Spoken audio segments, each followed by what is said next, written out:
देश के प्रधानमंत्री, जिनमें 125 करोड़ लोग अपना प्रतिबिंब देखते हैं, जिनमें भारत का गौरवशाली अतीत, सामर्थ्य भरा वर्तमान व स्वर्णिम भविष्य दिखता है, और जो देश के अंतिम पायदान से लेकर शिखर पर खड़े व्यक्ति के बारे में सोचते हैं, तथा जिन्होंने पूरे विश्व में भारत का गौरव बढ़ाया है, जो दिव्य व भव्य भारत बनाने में अखंड व प्रचंड पुरुषार्थ कर रहे हैं। ऐसे प्रधानमंत्री आदरणीय श्री नरेंद्र मोदी जी पतंजलि योग पीठ द्वारा निर्मित पतंजलि रिसर्च इंस्टीट्यूट का 3 मई को उद्घाटन कर राष्ट्र सेवा में समर्पित करेंगे।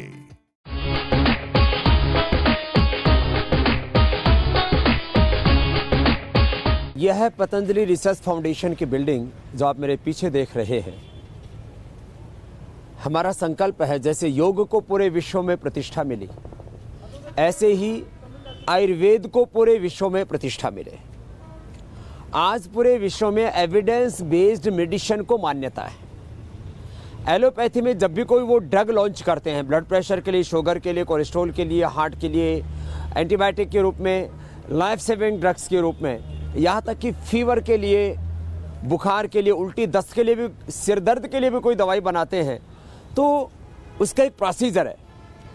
उसके जो एक्टिव कंपोनेंट्स होते हैं, उसका पहले सेल लाइन ट्रायल करते हैं, फिर एनिमल ट्रायल करते हैं, फिर ह्यूमन ट्रायल करते हैं, और उसके बाद में कोई भी दवाई मार्केट में लॉन्च की जाती है और पूरे विश्व में उसको मान्यता मिलती है।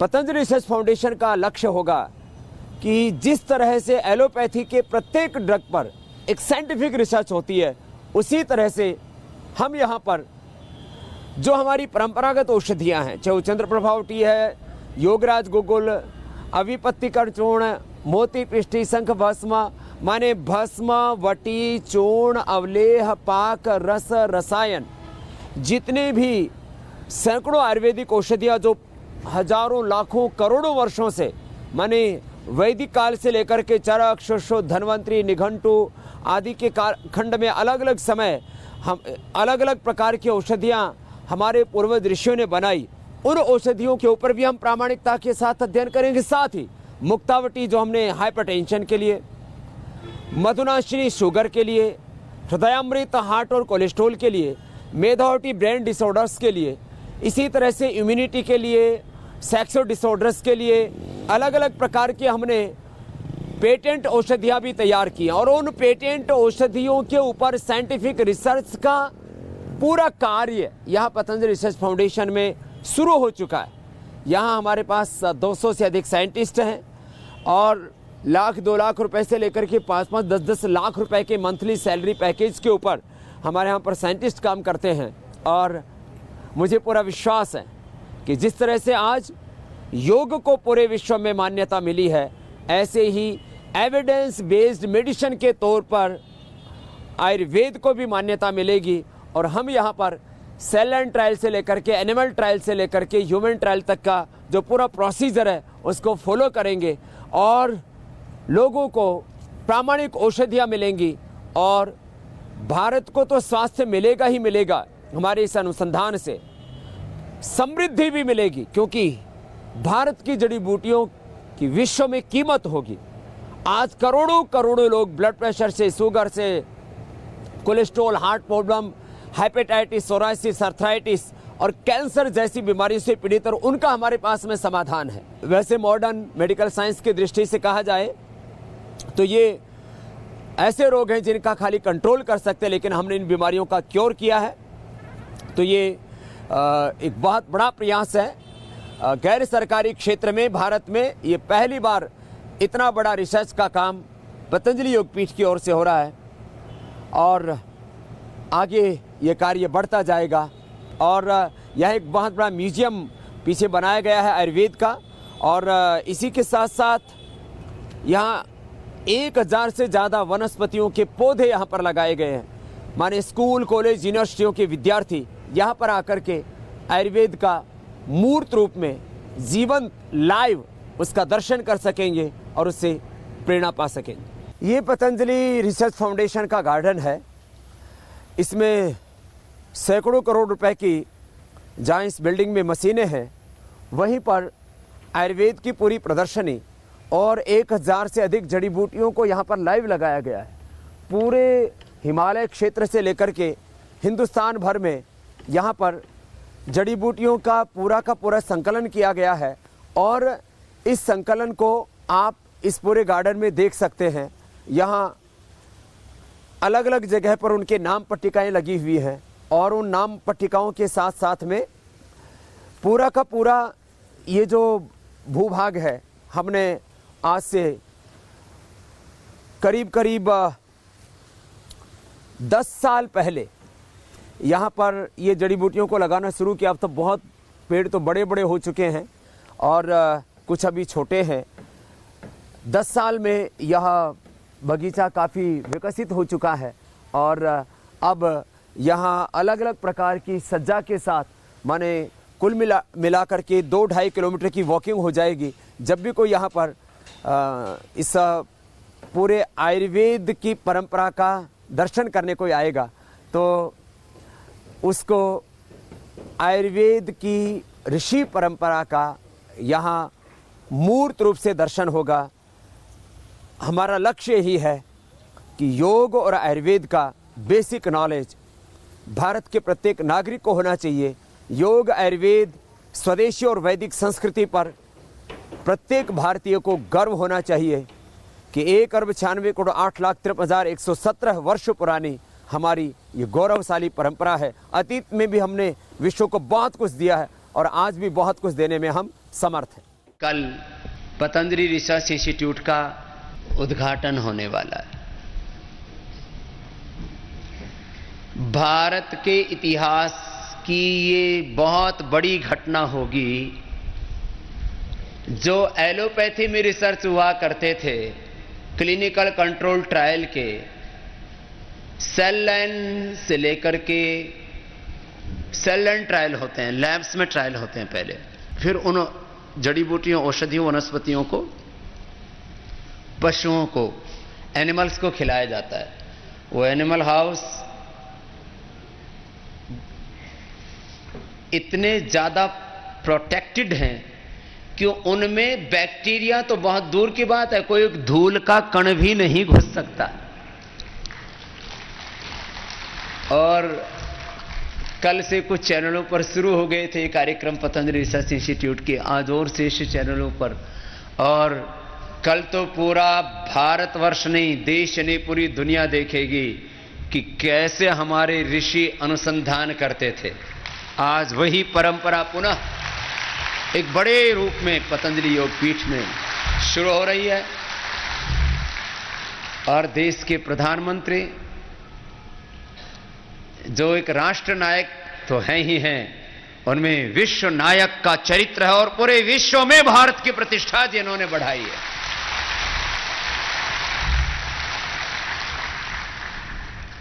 जो एक सामान्य परिवार में पैदा हुए, अभावों, संघर्षों के बीच में, और इसीलिए आज वो किसान से लेकर के मजदूर से लेकर के दलितों, शोषितों, वंचितों से लेकर के शून्य से लेकर के जो शिखर पर बैठे हैं, सबकी चिंता करते हैं, सबको उन्नत देखना चाहते हैं, इस भारत को दिव्य भव्य बनता हुआ देखना चाहते हैं। और मुझे तो विश्वास है हम सब लगे रहेंगे इस भारत को आध्यात्मिक और आर्थिक महाशक्ति बनाने में। और 2 दिन दूर नहीं, जब 10, 15, 20, 25 साल में ये भारत विश्व की सबसे बड़ी आर्थिक और आध्यात्मिक महाशक्ति बनेगा। यही भारत का जगत गुरु, विश्व गुरु होना है, और यही सपना है हमारा। प्रधानमंत्री जी के साथ हमारा आत्मीय प्रेम है, वो हम में, हम उनमें एकत्व देखते हैं और पूरा देश उनमें अपना रूप देखता है। एक गरीब को लगता है मेरे सपने पूरे करेंगे मोदी जी, एक विद्यार्थी को लगता है, एक जवान को लगता है मेरे सपने भी पूरे करेंगे मोदी जी, एक गृहिणी को लगता है मेरे भी सपने पूरे होंगे। और सबके लिए मोदी जी ने कुछ ना कुछ शुरू कर रखा है कार्यक्रम। पहले लोग बोलते थे मोदी जी ने क्या किया, ऐसी छोटी छोटी और ऐसी बड़ी बड़ी शुरुआत की, वोट बैंक बनाने के लिए नहीं, देश बनाने के लिए मोदी जी ने योजनाएं शुरू की, बहुत सारी योजनाएं शुरू की सबके लिए।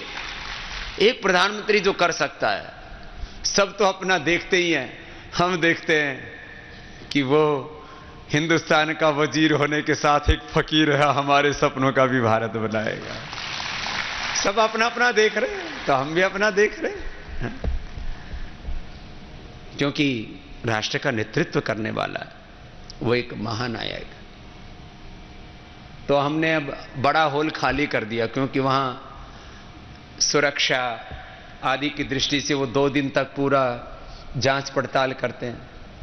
प्रधानमंत्री जी आते हैं तो बहुत बड़ा प्रोटोकॉल होता है, 3-3 हेलीकॉप्टर होते हैं, क्योंकि यहां पर आएंगे तो फिर लोगों को दिक्कत ना हो, नहीं तो क्योंकि दुनिया की आसुरी शक्तियां ऐसे दिव्य आत्माओं को के अस्तित्व से डरी हुई होती हैं और राष्ट्र का प्रतिनिधित्व करते हैं। अब नरेंद्र मोदी जी मात्र एक व्यक्ति नहीं हैं, वो 125 करोड़ भारतवासियों का और 200 करोड़ वर्ष पुराने इस भारत का प्रतिनिधित्व करते हैं।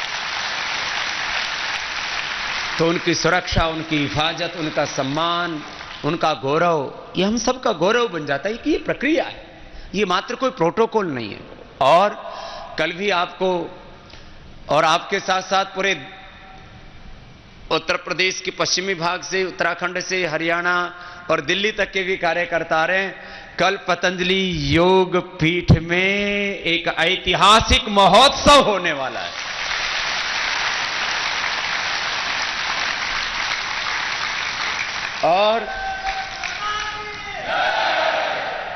और इस ऐतिहासिक महोत्सव,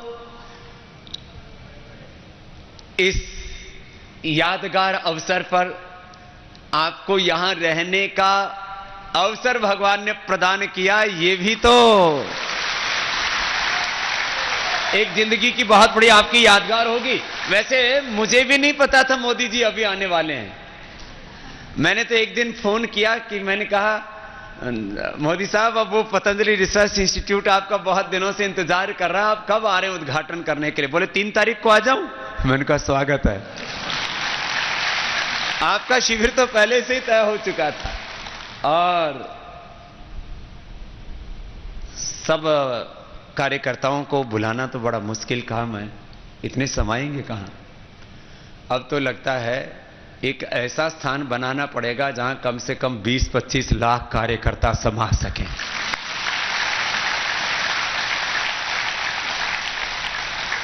अब इतने तो अपने घर वाले ही हैं। 2 परिधि होती है ना हमारी। जैसे आपके घरों में 4-5 लोग अंतरंग होते हैं, पति पत्नी, माता पिता, बच्चे, बेटा बेटी, तो ये 5-10 तो हो ही जाते हैं ना कुल मिला करके। अब जैसे परिवार के अंतरंग सदस्यों में 5-10 लोग होते हैं, तो ऐसे पतंजलि के अंतरंग सदस्यों में भी 25-50 लाख तो हमारे कार्यकर्ता हैं। अब इसमें हम बोल देते हैं भाई अब नाराज मत होना बहुत, तो इसीलिए कि देखो साहब, मोदी जी प्रधानमंत्री होने के बाद पहली बार पतंजलि में आया और हम सबको नहीं बुलाया। अब ऐसा तो सबको बुलाना कैसे संभव हो पाए, यहां तो इतने समा भी ना पाएंगे। और कल 8 बजे तक सबको आना है, क्योंकि 8 बजे के बाद में फिर रुड़की से लेकर हरिद्वार तक का यह हाईवे बंद कर दिया जाएगा। तो कार्यकर्ता 12 बजे से अपने घरों से चल रहे हैं, क्या बात है, उनका भी अभिनंदन है। फिर कल जो है एक अलग नजारा होगा, क्योंकि जो काम 70 सालों तक अभी ना किसी सरकार ने किया और ना किसी कॉरपोरेट हाउस ने किया, 100, 150, 200 सालों से लोग आयुर्वेद को बेच तो रहे थे, आयुर्वेद को बचाने के लिए प्रयास नहीं कर रहे थे। पूरी दुनिया में एक भी आयुर्वेद की दवा को दवा का दर्जा प्राप्त नहीं है। दवा तो है, लेकिन दवा का दर्जा प्राप्त नहीं है। क्यों? वो कहते हैं फूड सप्लीमेंट है, हम इसको मेडिसिन का दर्जा नहीं देते जब तक इसको क्लिनिकल कंट्रोल ट्रायल के प्रोसेस से नहीं गुजारोगे। किसी दवा को पहले लैब में ट्रायल करते हैं, उसको सेल लाइन ट्रायल कहते हैं, उसका पूरे इक्विपमेंट है, करोड़ों रुपए की इक्विपमेंट है। लोग कहते थे बाबा को पैसे की क्या जरूरत है, अरे बाबा तो अभी भी झोपड़े में रहता है, जमीन पर सोता है, ना एसी प्रयोग करता है, ना कूलर प्रयोग करता है। लेकिन झोपड़ी में साधना तो हो सकती है, झोपड़ी में तपस्या तो हो सकती है और वो हो रही है, लेकिन झोपड़ियों में अनुसंधान नहीं। अनुसंधान तो अनुसंधान के पैरामीटर्स पर होता है। तो मैं कहता था मुझे सैकड़ों करोड़ रुपए चाहिए अनुसंधान करने के लिए। लोग कहते थे बाबा कौन सा अनुसंधान करेगा, क्योंकि साधु संत तो बस माला ले ली और जप रहे हैं। तो हमने कहा ठीक है, ये माला तो हमने तो श्वासों की माला जप ली है, अब हमको तो माला की भी जरूरत नहीं, हमने तो हर एक सांस में प्रभु को बसा लिया, इसलिए अब हमको तो माला की भी जरूरत नहीं है, न कंठी न माला और न कोई माल, फिर भी है सदा खुशहाल। कोई कंठी नहीं, कोई माला नहीं, कोई माल नहीं, पूरा देश मालो माल बने और सदा खुशहाल रहे। बस इस संकल्प के साथ हम काम कर रहे हैं। करीब 200 करोड़ रुपए से ज्यादा तो अभी इस रिसर्च सेंटर में हमने खर्च कर दिया, सैकड़ों करोड़ रुपए की तो इसमें मशीनें, और अब ये अनुसंधान और आगे बढ़ेगा और आगे बढ़ेगा, और हर वर्ष इसमें सैकड़ों हजारों करोड़ रुपए पतंजलि योग पीठ के द्वारा खर्च। और खर्च किस बात के लिए होगा? खर्च इस बात के लिए होगा कि ये जो हम ब्राह्मी खाते हैं, शंखपुष्पी खाते हैं, अश्वगंधा, शतावरा, आंवला, एलोवेरा लेते हैं, और अलग अलग प्रकार के मोती पिष्टी, स्वर्ण भस्म, गुग्गुलवटी, चूर्ण, अवलेह, पाक, ये आयुर्वेद की औषधियां खाते हैं। इनको पहले तो जो बीमारियां होती हैं ना, इनकी सेल लिए जाएंगे। किसी को कैंसर है, किसी को हेपेटाइटिस है, सेल बनाने वाली कंपनियां हैं, बीमारियों की सेल, बीमारियों की भी खेती होती है। आपको ये चित्र लगेगा, बीमारी की खेती होती है, तो उन खेती करने वाले लोगों से हम बीमारियां खरीदेंगे, उन बीमारियों के सेल्स को खरीद के उसको टिश्यू कल्चर से मल्टीप्लाई करेंगे। आपने अभी तक तो टिश्यू कल्चर सुना था, साग सब्जियां फल, उनके छोटे से टिश्यू को लेकर के एक पौधे से हजारों लाखों करोड़ों पौधे तैयार किए जा सकते हैं, एक से सैकड़ों, हजारों से हजारों लाखों करोड़ों ऐसे। तो टिश्यू कल्चर से उन बीमारियों को बढ़ाते हैं। सबसे पहले वो टिश्यू कल्चर लैब है उस रिसर्च सेंटर में, और उन बीमारियों को बढ़ा करके कैंसर को बढ़ाया, फिर और अलग अलग बीमारियों को बढ़ाएंगे, टीबी को बढ़ाएंगे, हेपेटाइटिस को बढ़ाएंगे, अलग अलग बीमारियों को बढ़ाएंगे, फिर बढ़ा करके उनके ऊपर आयुर्वेद की दवाइयां डालेंगे, किस पर चूर्ण डालेंगे, किसी पर एक्सेक्ट डालेंगे, किसी पर तेल डालेंगे, अलग अलग चीजों को डालेंगे। फिर उसका ये पहला ट्रायल है, इसको बोलते हैं सेल लाइन ट्रायल। ये पहला ट्रायल होगा। जब पता लगा कि भाई इसके बीमारियों के कीटाणु तो रोगाणु तो खत्म हो गए इस दवाई से, फिर क्या करेंगे, उस दवाई को जानवरों को खिलाएंगे। एक थोड़ा सा पाप भी होगा इसमें। स्वस्थ चूहे और खरगोश लाएंगे, आ चुके हैं, और उनके लिए इतना बढ़िया घर बनाया है, जब आएंगे तो उनको लगेगा स्वर्ग में आ गए। और उनके लिए 7 दिन तक एक रेस्ट हाउस है, पूरा गेस्ट हाउस है उनका। 7 दिन तक उनको गेस्ट हाउस में रखेंगे, फुली एयर कंडीशन है, धूल का कण भी नहीं जा सकता और आदमी तो घुस ही नहीं सकता उनमें, कोई कीटाणु रोगाणु नहीं घुस सकता। जो आदमी भी घुसेगा उसको स्टरलाइज करके पूरा घुसाया जाएगा। ये कपड़े में भी नहीं घुस सकते, उसके कपड़े भी अलग है, कोई धूल मिट्टी का कण भी नहीं जा सकता। और जो कैंसर वाले एरिया में जिन जीवों को रखा जाएगा, उनका इम्यून सिस्टम पूरा खत्म कर दिया जाता है। ऐसी दवाइयां हैं, इम्यून सिस्टम खत्म कर देते हैं। एक तो सामान्य उसमें जीव है, एक जिनका इम्यून सिस्टम पूरा खत्म कर दिया जाता है, फिर उनका इम्यून सिस्टम खत्म करके उनको कैंसर किया जाता है। वहां तो कोई आदमी घुस जाए तो उस आदमी को जो बीमारी होगी चूहों को भी हो जाएगी, और फिर उन चूहों को भी कुछ रोग किए जाते हैं अलग अलग प्रकार के, टीबी से लेकर के कैंसर से लेकर के सब बीमारियां, sugar, blood pressure, heart problem की जाएगी उन चूहों को, खरगोशों को। फिर उनको दवाइयां खिलाएंगे, उसमें कुछ तो बच जाएंगे जिनकी बीमारियां ठीक हो गई, फिर कुछ को स्वस्थ होने के बाद भी काटा जाएगा। उनको देखा जाएगा कि उनके लीवर पर, उनके किडनी पर, उनके हार्ट पर, उनके नर्वस सिस्टम पर, ब्रेन पर कोई प्रभाव तो नहीं पड़ा। तो उनके जैसे आलू के चिप्स बनाए जाते हैं, ऐसे जीवों के चिप्स बनाए जाएंगे और उनको फिर देखा जाएगा कि इसके किसी भी पार्टिकल में कोई बीमारी तो नहीं है, कोई दवाई का साइड इफेक्ट तो नहीं हुआ, अच्छा इफेक्ट तो हुआ, बुरा इफेक्ट तो नहीं हुआ है। इस तरह से और फिर माइक्रो लेवल पर जाकर के जेनेटिकली उन पर क्या असर हो रहा है, जीन्स होते ना, क्रोमोसोम्स, और डीएनए लेवल तक जाकर के दवाई का क्या असर हो रहा है। चूर्ण खिलाते हैं तो क्या असर, और चूर्ण के एक्टिव कंपोनेंट्स अलग करके उनको खिलाया जाता है, उसका क्या असर होता है। ऐसी बहुत एडवांस टेक्नोलॉजी की एक एक मशीन 10-10, 20-20 करोड़ रुपए की मशीनें लगी हुई, उनमें सारे टेस्ट हो। उनका फर्श भी ऐसा है पूरे लैब का कि उस पर धूल का एक कण भी नहीं टिक सकता। सामान्य फर्श नहीं है वो, उसकी दीवारें भी ऐसी हैं, पूरा एनवायरनमेंट उसका ऐसा है। इतना जबरदस्त ये कार्यक्रम है। और ये तो एक पक्ष मैंने बताया, उन जीवों को के ऊपर फिर ये मैंने कह रहा था, पहले सेल लाइन ट्रायल, फिर उस दवाई को जीवों को खिलाया जाएगा और उनके ऊपर देखा जाएगा कि कितनी मात्रा में, ड्रग डिस्कवरी बोलते हैं इसको, कितनी मात्रा में कौन सी दवाई, उसकी का चूर्ण की, उसका एक्सट्रैक्ट, कौन सा कंपोनेंट, कितनी मात्रा में, कितने दिन तक, कितनी बार खिलाने से और फिर लगातार खिलाने से उसमें क्या क्या परिणाम आते हैं, वो हम पूरा बता सकेंगे। जैसे मैं कहता हूं ना, एक बार कपालभाति करो तो तुम्हारा 1 ग्राम तक वजन कम हो सकता है, यहां तक हम पहुंच गए। ऐसे ही उसमें भी, योग में तो रिसर्च हो चुका है। तो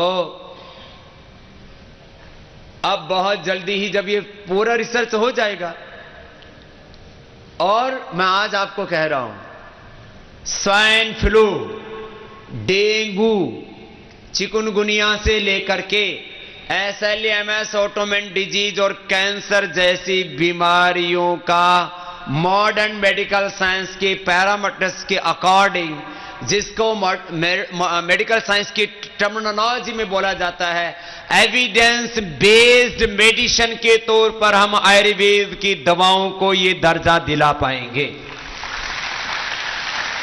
और इससे देश के लोग ही नहीं, पूरी दुनिया के लोग आयुर्वेद की दवाओं का, उसको आजकल शब्द बोलते हैं नेचुरल मेडिसिन, आयुर्वेद के नाम पर डरा रखा था उनको, नेचुरल मेडिसिन का प्रयोग करेंगे।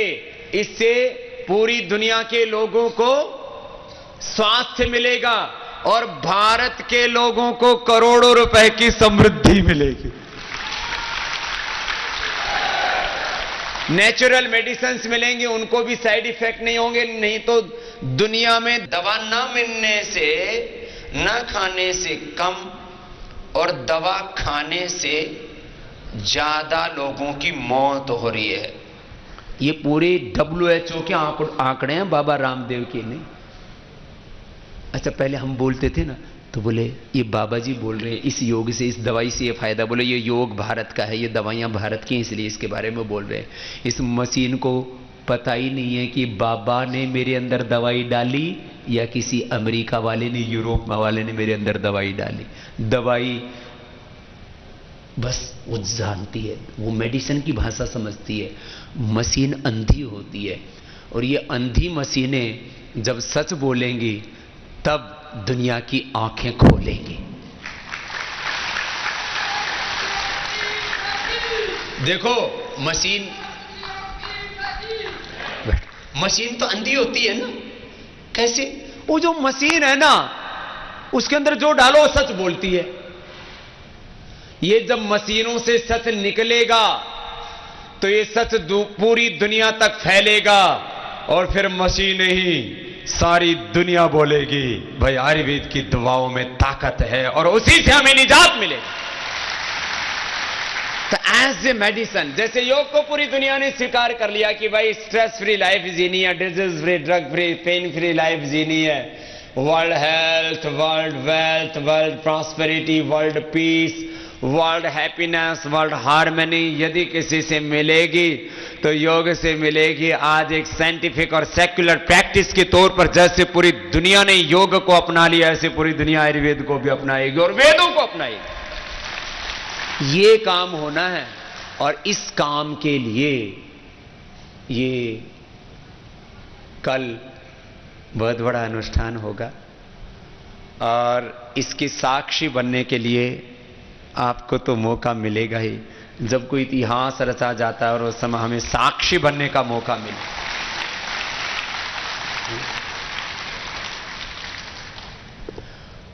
और कुछ कार्यकर्ताओं को बाहर से आमंत्रित किया है जिससे कि वो सब भी इस अवसर को अपनी आंखों से देख सके, क्योंकि ये मैंने कहा एलोपैथी में तो पूरी दुनिया में चल रहा था ये काम, भारत में काम नहीं चल रहा था। किसी ने सोचा ही नहीं, बोले कौन करोड़ों रुपए फूके अपने ऐसे आंवला एलोवेरा बेचो। हमने दवा बेचने के लिए नहीं, लोगों की जान बचाने के लिए और आयुर्वेद को बचाने के लिए और आगे बढ़ाने के लिए आयुर्वेद का काम शुरू किया। ये इतना बड़ा काम होना है, ये आपको मैंने थोड़ा सा बताया उस रिसर्च सेंटर के बारे में। फिर 1000 से ज्यादा जड़ी बूटियों का गार्डन है। प्रधानमंत्री जी के विजिट के बाद आपको भी उस गार्डन में घूमने का अवसर दिया जाएगा।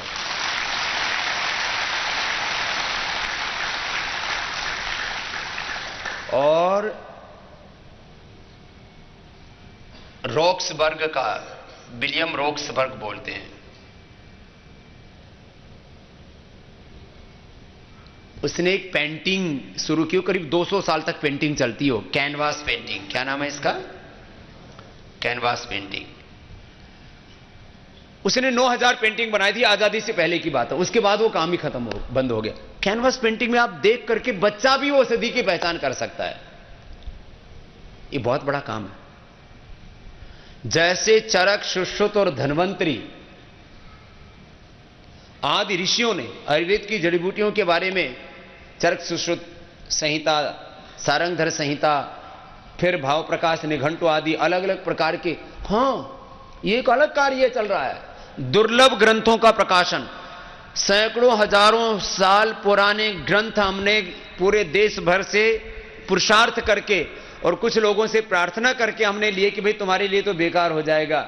आप लोगों की जानकारी के लिए 1 लाख से ज्यादा दुर्लभ पांडुलिपि के पृष्ठों का संग्रह भी पतंजलि योगपीठ में हो चुका है। और फिर उनके प्रकाशन का करीब 50 ग्रंथ तो प्रकाशित हो चुके हैं या होने वाले हैं, उनकी तैयारी हो चुकी है। और आयुर्वेद की परंपरा में जैसे हम सांख्य दर्शन, न्याय दर्शन, सांख्य, योग, न्याय, वैशेषिक, वेदांत, मीमांसा, इन 6 दर्शनों का नाम बड़े गौरव से लेते हैं। ऋग्वेद, यजुर्वेद, सामवेद, अथर्ववेद आदि का नाम गौरव से लेते हैं। और वेद की संहिताओं से लेकर के चरक संहिता, सुश्रुत संहिता आदि का नाम लेते हैं। ऐसे ही अब एक नई संहिता का निर्माण हो रहा है, विश्व भेषज संहिता, और इसका भी प्रथम भाग का विमोचन मोदी साहब करने वाले हैं। इसमें क्या होगा? पूरी दुनिया में करीब 4 लाख पेड़ पौधे ऐसे हैं जिनकी पहचान हो चुकी है। 4 लाख। उन पेड़ पौधे, वनस्पति, जड़ी बूटियों में 70,000 के करीब पेड़ पौधों के औषधीय गुणों की पहचान हो चुकी है। लेकिन इनका कहीं पर भी एक जगह साइंटिफिक डॉक्यूमेंटेशन नहीं मिलता। ये एक नॉलेज बैंक होगा, नॉलेज बैंक जड़ी बूटियों का। और इन 70,000 में से करीब 30,000 की कैनवास पेंटिंग, जिससे कि कोई अनपढ़ हो या पढ़ा लिखा हो, कोई भी देश का व्यक्ति हो, उसको देख करके ही उस जड़ी बूटी की पहचान कर सकता है। यह काम भी चल रहा है। विश्व भेषज संहिता, वर्ल्ड हर्बल इंसाइक्लोपीडिया। योग विश्वकोश अलग है।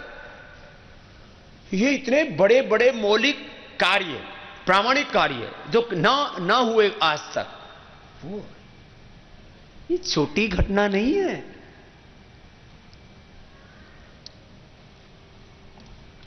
हम लोग खाली कपालभाति अनुलोम विलोम ही नहीं करवाते हैं। ये कपालभाति अनुलोम विलोम तो सुबह सुबह इसलिए करते हैं फिर दिन में भांति भांति के काम कर सके। हां, सुबह सुबह तो करना ही हो। मैं इसलिए कहता हूं, श्रद्धेय आचार्य बाक्ष जी, हम स्वयं, श्रद्धेय गुरु जी, हमारे ये सब ब्रह्मचारी ब्रह्मचारियां, हमारे पास कार्यों की कमी नहीं है। हमारे पास हजारों काम है, लेकिन उन हजारों कामों में सबसे बड़ा काम है सुबह सुबह योग करना, जिससे कि उन हजारों कामों को करने का सामर्थ्य हम प्राप्त कर सकें। हमें हजारों काम करने हैं, लेकिन ये हजारों काम करने का, हजारों कार्य करने हैं, हजारों प्रकार के सेवा करनी है। ये काम करने का सामर्थ्य किससे मिलेगा? योग से। योग कार्य इसके मूल में। आप हजारों प्रकार के कार्य करना चाहते हो तो सुबह सुबह योग कर्म कर लो, फिर दिन भर हजारों प्रकार के कार्य कर पाएंगे। मैं इसलिए इस बात को कह रहा हूं कि आपको कुछ थोड़ा सा इंट्रोडक्शन दे रहा हूं। बहुत बड़े बड़े कार्यों का निष्पादन होना है और पूरे देश को हम झकझोरेंगे। ये तो व्यक्ति को तो प्रेरणा देने की बात है। लोग जो है बहुत सारे छोटे छोटे कामों में लगे हैं, कुछ नेगेटिव कामों में लगे हैं। सारे देश को हमें क्रिएटिव प्रोडक्टिव कामों में लगाना है। और जब 125 करोड़ लोगों की शक्ति, मैंने कहा हमारे देह में ही बहुत बड़ी शक्ति है और देश में भी शक्ति है। मैं ह्यूमन रिसोर्स की बात कर रहा था, देह और देश की शक्ति।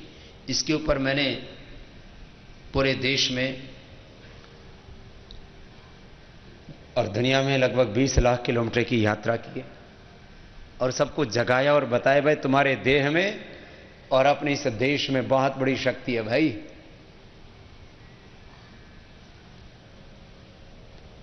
आने वाले कुछ वर्षों में योग आयुर्वेद का तो काम होगा ही होगा। ये स्वदेशी का कार्य भी छोटा मोटा नहीं, ये भी 1 लाख करोड़ रुपए से ज्यादा का होने वाला है। 1 लाख करोड़। और उससे जो आय होगी, जो हमें आज तक दान मिला है, जो मिलेगा, और जो भी पतंजलि के इस स्वदेशी अभियान से भी हमें प्राप्त होगा, वो सारा का सारा सेवा में लगेगा। और सेवा में भी 3 मुख्य कार्य होंगे। योग आयुर्वेद का, वेदों का, ये सब काम तो होगा ही। 3 बड़े काम होंगे। 3 कामों पर हम फोकस कर रहे हैं। एक, एजुकेशन। मैकाले की शिक्षा पद्धति के स्थान पर भारतीय शिक्षा पद्धति हिंदुस्तान में होगी। हम 3 कामों पर फोकस करने वाले हैं।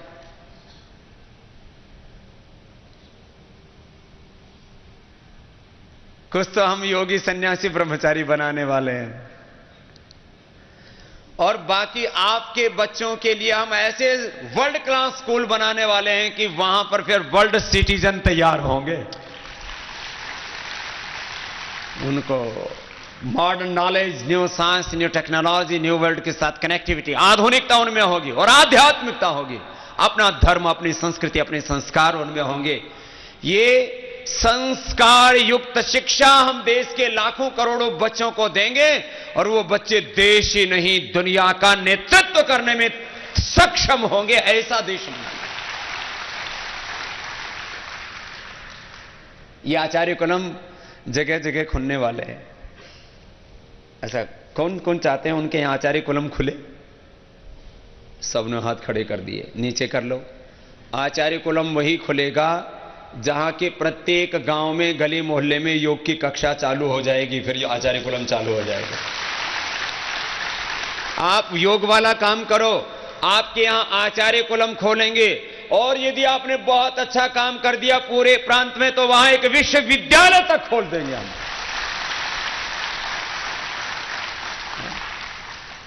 बोले बाबा जी इतना बड़ा काम हो जाएगा? तुम तुम्हारा काम करो, हम हमारा काम करेंगे। इसलिए मैंने इस योग के कार्य को प्राथमिकता दी। योग मूल में है, योग को आप बढ़ाइए, फिर ज्ञान योग, कर्म योग, भक्ति योग, अष्टांग योग, हठ योग, राजयोग, सारा योग घटित हो जाएगा और आपका और देश का जोग संजोग सब अच्छा हो जाएगा। इसलिए आपको बुलाया है, इसलिए योग प्रचारकों को लगाया है। ये बड़े शब्द हैं, पुरुषार्थ, परमार्थ, परफॉर्मेंस।